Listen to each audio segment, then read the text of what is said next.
What role did guerrilla warfare play in the Cuban Revolution? Have you ever wondered how a small group of fighters can take on a powerful government army? In the Cuban Revolution, guerrilla warfare was the key strategy that made this possible. This form of irregular warfare was essential in challenging the Batista dictatorship, which had a much larger and better-equipped military. The revolutionaries used tactics that took advantage of their strengths and the local terrain.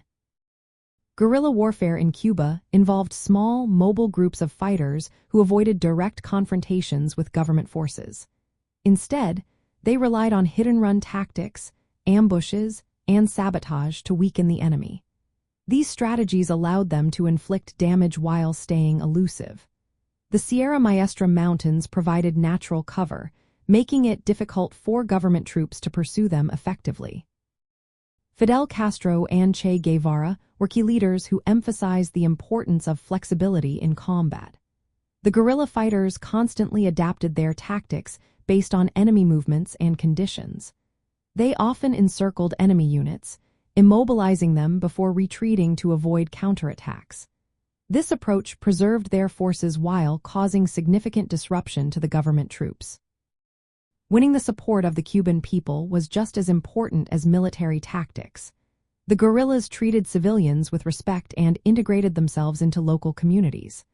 This helped them gain crucial support for intelligence, supplies, and recruitment.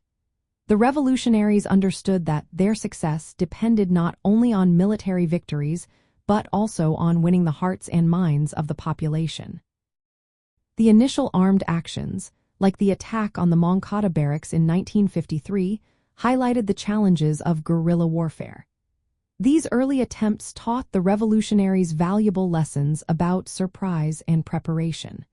They learned to focus on mobility and favorable terrain, which became central to their later campaigns. As the revolution progressed, guerrilla warfare expanded beyond rural areas. The fighters began to engage in sabotage in suburban and urban settings, broadening their influence. This shift allowed them to challenge the regime on multiple fronts. In essence, guerrilla warfare was the backbone of the Cuban Revolution. It enabled a small group of dedicated fighters to confront a powerful government army by using mobility, surprise, and local support.